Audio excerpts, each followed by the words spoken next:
Hello and welcome to Daily Politics on Trust TV. On this program, we discuss issues around politics, policy, and governance. I am Shafiu Suleiman. Now, as the administration of President Tinubu is set to receive the scorecard of its 46 ministers saddled with the responsibility of implementing the 8 key priority areas of the Renewed Hope agenda, critics have been pondering on whether the APC ruling government has provided some hope to Nigerians or added to their hopelessness. While the government insists it has made headways in resetting the economy and been laying a foundation for a better Nigeria, some policy analysts have differed on the positive impacts of its policies on ordinary Nigerians who are coping with the cost of living crisis, declining purchasing power due to hyperinflation, mounting taxes, and the phase of dwindling value of the naira. These socio-economic challenges have set a stage for conversation among citizens on whether or not the Tinubu government has kept faith with its promise to renew their hopes or deepen their hopelessness as it marks 1 year in office. It is against this backdrop we will be engaging with a former Executive Secretary of the NHRS and the author of a piece titled Tinubu's Reign of Deception, Destitution and Hopelessness, Professor Usman Yusuf, to review the administration's 1 year, after. Now, thank you for coming.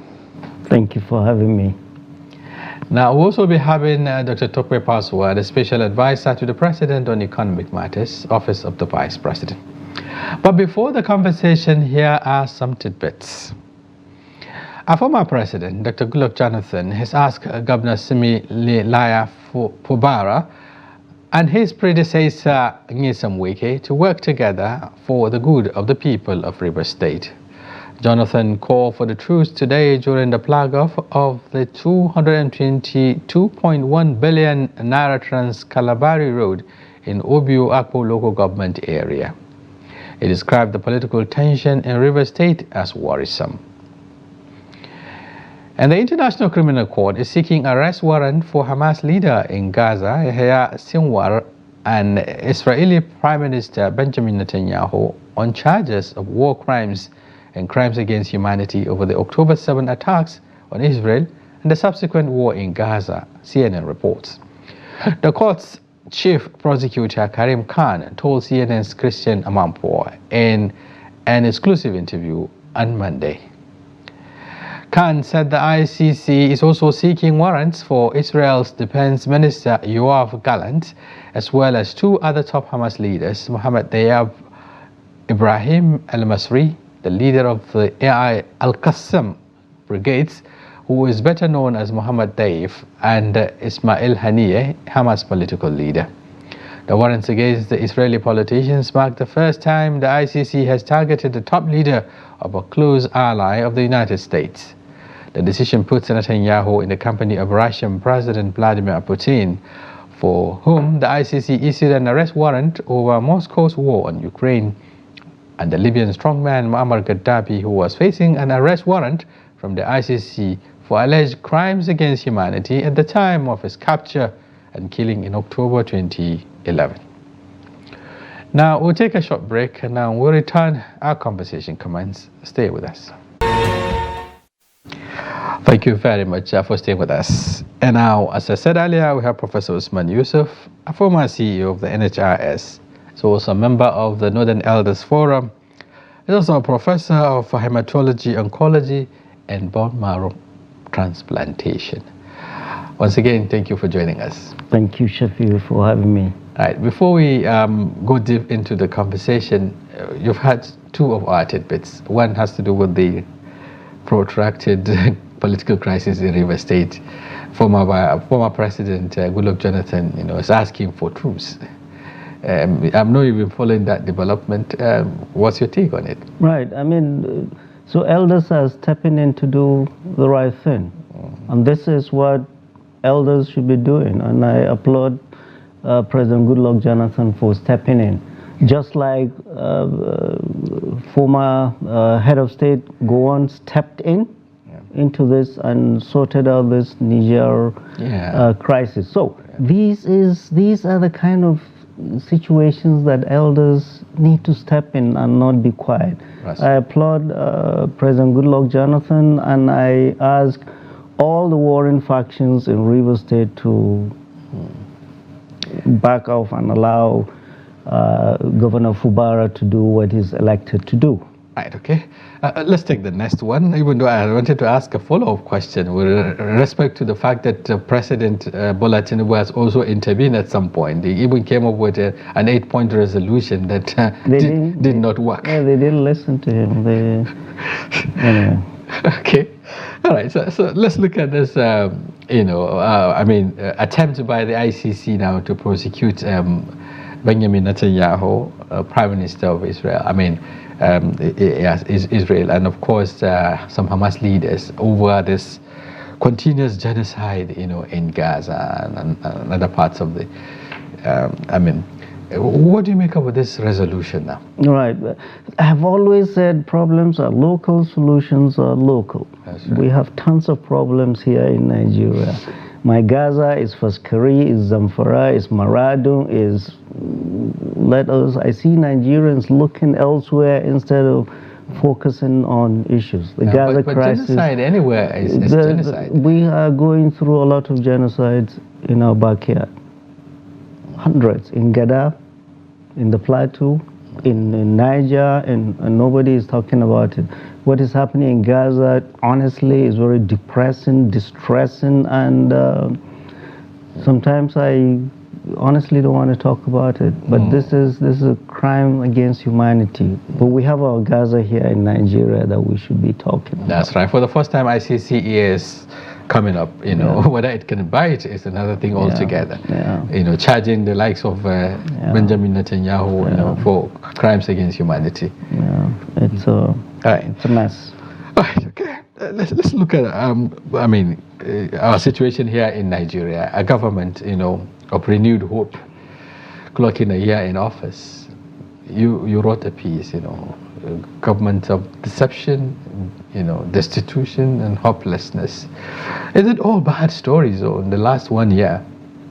Well, if there is good story, I need them to show us the good story, not propaganda. Shafiu, we live in Nigeria. We don't live in the villa or in government houses where we're all surrounded by people with guns, disconnected from realities of our people. Realities of our people is people are suffering. There is hunger in the land. And our leaders are disconnected. They do not understand it. They don't want to understand it. So this is our reality. People are suffering. And I've lived long enough in this country. I'm 63, alhamdulillah. I've never seen this much suffering in our people.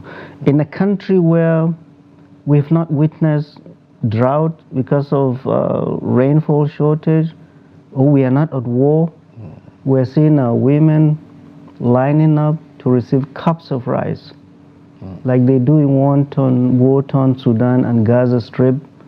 And then at the same time, you come to Abuja, you see billions of construction. You see the president spending 15.6 trillion of our money in a highway. 15.6 trillion, by the way, is 56% of the total budget of 2024. So construction there, poverty, penury, and people lining up to receive. And you're coming to tell me any good story? We see Well, isn't that a good story on its own? Because they're talking about connecting a number of states, Shafiu, you didn't call me here to annoy me, to be honest. This highway is misplaced priority and did not go through due process. Everybody knows it. In the 25 years of democracy that has come to Nigeria, we've never seen this blatant, brazen impunity that this president has exhibited in awarding this contract to his friend without due process. And 56% of the total budget of 2024 is given to. So let's talk about issues, but this is brazen impunity and should not be allowed to continue, to be honest. In a place where people are lining up to get cups of rice, So you think that it's insensitive, to even come up with such a... It's not only insensitive, it's reckless, it's irresponsible. Financial irresponsibility in a country where people are suffering, in a country where you're asking people, citizens, to go through sacrifices. You are not showing any sacrifice, you're giving contract to your friend, bosom friend, bypassing due process. In a country that is this poor, Shafiu, I'm not in the best of mood. Our people are suffering. Our people are really, really suffering. Yeah, but what the government is saying is that, of course, Nigerians should expect, some discomfort when it comes up with tough decisions. Decisions like this are necessary. Removing subsidy, regularizing the exchange rate and what have you are necessary policies. And these are policies that push Nigerians to some of this, to the edge. All right, so they're asking us to suck it up. Persevere for some time. Persevere. Are they and their families persevering? If they want sacrifice, everybody must go through their sacrifices. But see the recklessness we are seeing in government. And this prescription is World Bank prescription. He got World Bank prescription to remove subsidy on the day he was sworn in, without his cabinet being advised by shadowy armchair advisors that know little or nothing about the lives of our people. I'm a doctor. I write a prescription. You don't write a prescription without examining the patient. He did not even look at the books. He didn't know what the country is about. He didn't know what the country is about. He did not consult widely. Elders, people, national security team, what are the national security implications, and does not have a fallback plan to take care of, to mitigate all the consequences. No, he just did it. But what I'm saying is that, talking about examining the situation, that they found a very difficult situation. Country is almost bankrupt.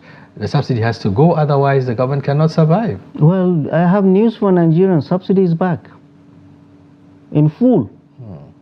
The question to ask is, they are paying for subsidy, and the federal government, I don't. You need to call them and ask them. Subsidy back to who now?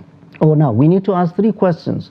Number 1, well, if you're bringing back the subsidy you removed on the 29th, flippantly, without consultation, well, why isn't the price of fuel back to where it was? Number 1. Number 2. Is this payment of subsidy because the excuse they gave the last time was, oh, it wasn't President Bola Ahmed Tinubu that removed subsidy. It was President Buhari because he did not make provision for it in the budget. Well, now the question Nigerians should be asking President Bola Ahmed Tinubu is that this subsidy he's paying, is it provided for in the 2024 budget? And number 3, who are the beneficiaries of these subsidies? Because they told us the subsidy only benefited a few. There were cabal, there were benefits. So who are the new cabal? 3 questions. Why isn't the pump price back? Was this captured in the 2024 budget? If it's not, it's illegal. Because no arm of government should spend a kobo that is not appropriated. Absolutely. And number 3, who are these cabals that are the new beneficiaries of this subsidy? So they think we've never been to school, or we're all stupid. But who do the checks? Who apply these checks? For instance, you were talking about the coastal project, which was also said not to be part of the appropriation because it hasn't been indicated by the government. And here we are with subsidy being paid, even though there is no official confirmation, if you like, or acceptance on the part of the government that is actually paying for subsidy. It's still within the realm of people's analysis. So it's all part of the deception. In my paper, I said deception, destitution, deception because they do a lot of things they think we're stupid. On the 8th of February, 2024, President Bola Ahmed Tinubu gave a directive that 42,000 metric tons of grains should be released and distributed to vulnerable Nigerians free of charge. That's right. It's now 3 or 4 months. No vulnerable Nigerian has received that. It was flagged off somewhere. Is it Sokoto? Flagging off. Look, flagging off is all part of the deception. You flag off, you bring food.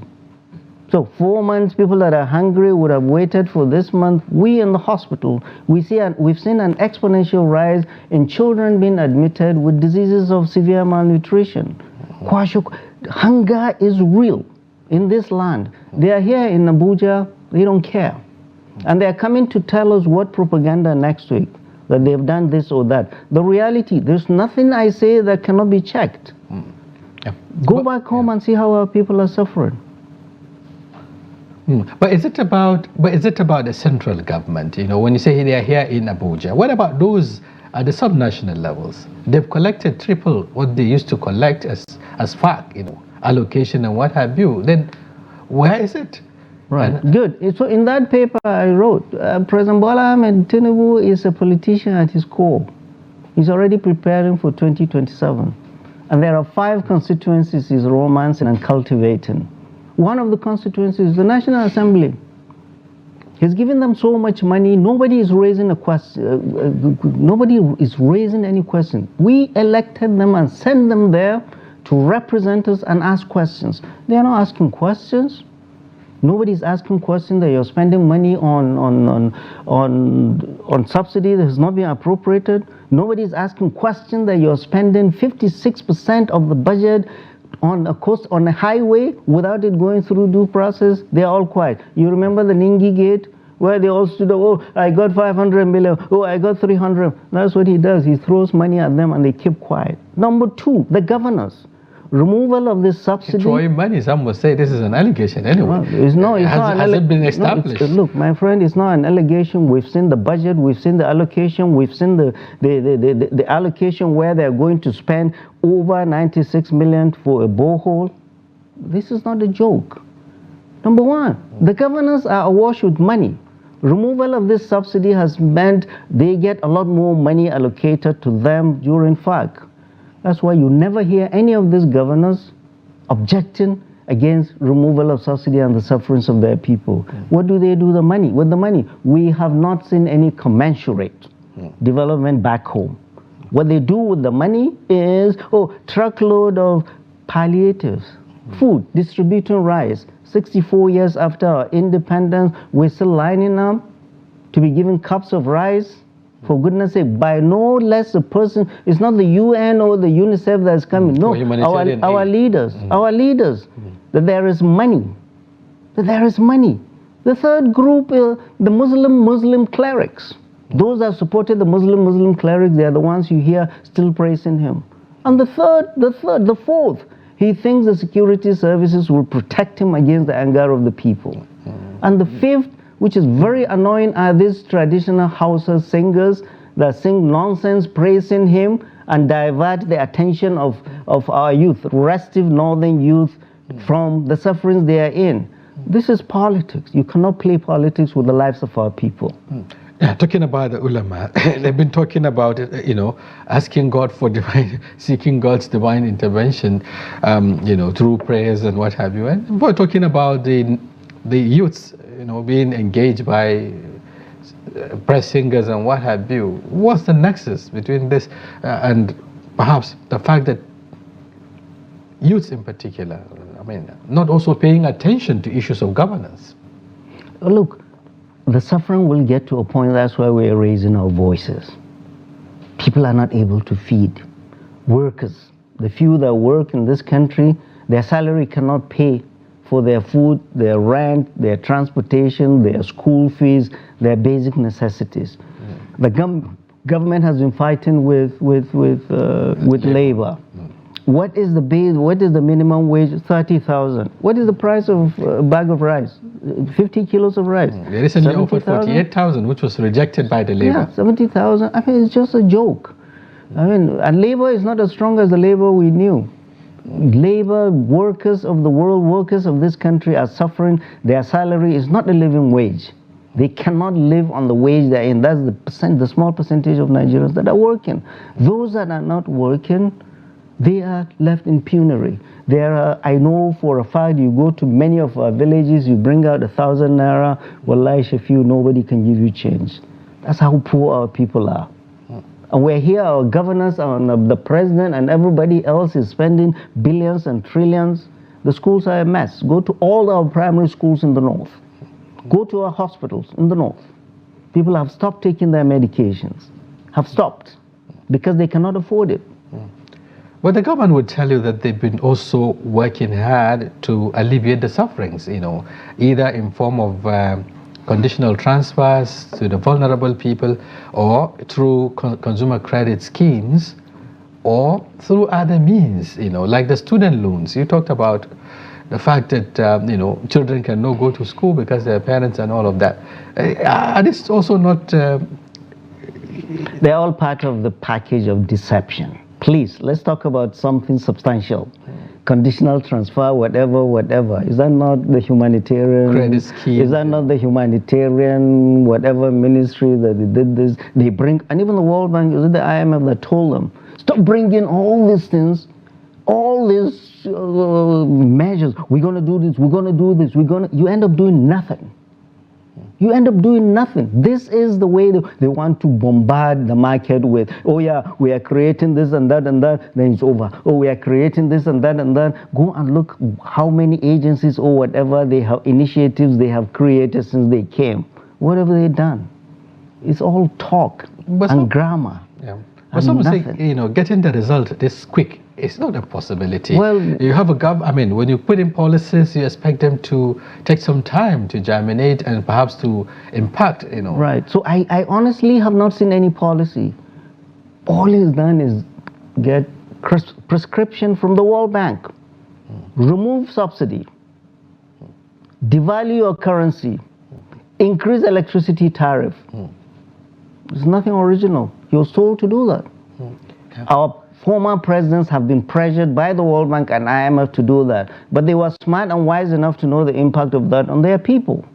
But he accepted that and gave that prescription to our people. And our people are suffering because of that. But it's also reversing, At the point people are crying, they listen. And then they said it's a listening government. When they talk about the cyber security levy, they had to withdraw it.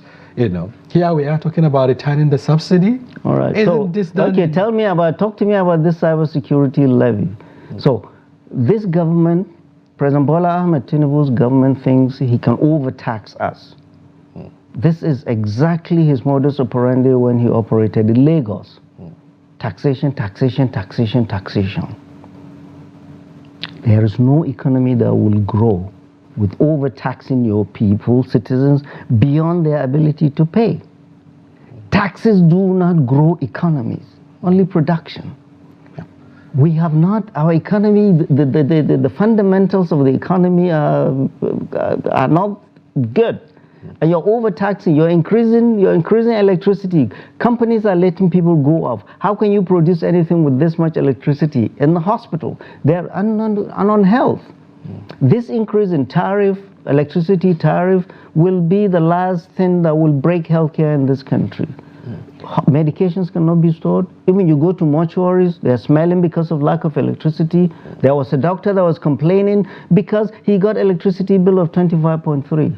So they sit down and just make things from the sky without... Yeah, but the metric is that, if there's increased tariff and there is power supply, there's improvement in supply, it benefits the consumer.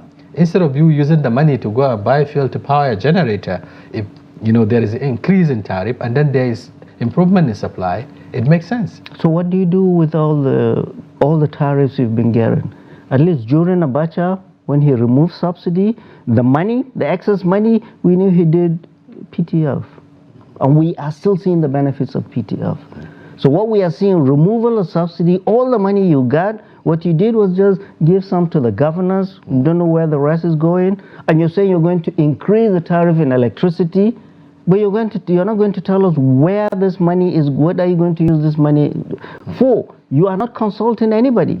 The minister just comes out and says all of that. He cannot even defend himself. It's like they just sit down and do permutation in a calculator and they think they will throw it at people. With our National Assembly that's just sitting there, do nothing National Assembly. You cannot allow continuing hardship on our people. Overtaxation that worked in Lagos will not work on the big stage. Nigeria is the biggest stage in Lagos, and looks like, and I've said it in that paper, the managers of President Bola Ahmed Tinubu, they are looking more like tax collectors than economists. The economists, no real economist will tell you overtaxation will do anything. Yes, but the concern here is also they look at some of you as also armchair critics. No, we're not. Sometimes you don't provide solutions. Take, for instance, you talked about the fact that overtaxation, will not grow the economy, but production. So how do we get into production? How do we encourage productivity? Good.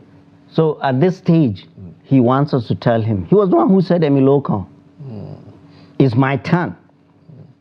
And Nigerians, whoever voted for him, went and voted for him. But as citizens, no, look, just wait. As a citizen, I'm doing what I'm supposed to do. Right. Being engaged in the process. You said you could do it, but all of a sudden, a sudden, you came on the big stage. You had nothing. When did this renewed hope agenda come? Definitely not before the election. It was after he won the election they gobbled something up. They have no plans, none whatsoever, and they're expecting me to give them economic plans for the economy or plans for this thing. If they want plans for health care, we have competent Minister of Health there. He doesn't need my advice. But the economic team, they are tax collectors. They are out of their depth, to be honest. As a patriotic Nigerian, you are also interested in seeing that Nigeria returns to productivity, which will set the stage for accelerated development. The question is, how do we get there? Right. How can you, Shafiu, before I came into this building, I had the generator running. How can you run a business with high energy costs? High energy cost is a killer of any business. You went and increased the tariff, number one. And you went and increased the interest rate, 20-something%. Ask what is the interest rate of the UK, 5-point-something. The Federal Reserve in the United States, 5-point-something. The EU interest rate is 4-point-something. Here you are, you have very high interest rate. You know why they have the interest rate? I'm not an economist, but I have friends all over the world here in this country that we went to, first-class economists that we all consult. The reason they increase the interest rate is to... Isn't it to tighten to provide a tight regime that would discourage inflation that is rising? No. They got it wrong. They don't. The primary reason is to make whatever. This is for portfolio investors from outside. Very high interest rate in Nigeria. They bring their dollars here. They drop for 6 months. They get their money and they're out, and the naira will be down. This is all voodoo economics, killing our people. Right. Okay, we're rounding up now, but Nigerians still want to hear, perhaps from you, beyond pinpointing some of the shortcomings. You may have 1 or 2 ideas that would help change the narratives. Number one, reduce the cost of governance. You are spending billions and trillions on things that do not have any basic impact on our people. This Calabar, whatever way, must go through real process. And the governors must do what is right. The money must be reflected in the development of their people. Food must be provided. No nation will have peace. No military or police can quell the anger of hungry people. Our people are hungry. This pain is self-inflicted, because on May 28, people are not in this pain. If you want us to be in pain, we want you also to be in pain, reduce all the costs of governance. But renewed hope agenda we've seen is has brought us nothing but hopelessness over the last 1 year. And there is nothing they're going to tell us this week or the week after to tell us they've done anything. They've done nothing but inflicted pain and suffering on our people. That's some would say that's their opinion. It's not an opinion, it's reality. Deeper. No, it's reality. Okay, thank you very much, Professor Usman Yusuf, for giving us your perspective on this very important topic. We really appreciate your coming. We hope to have you some other time. Thank you.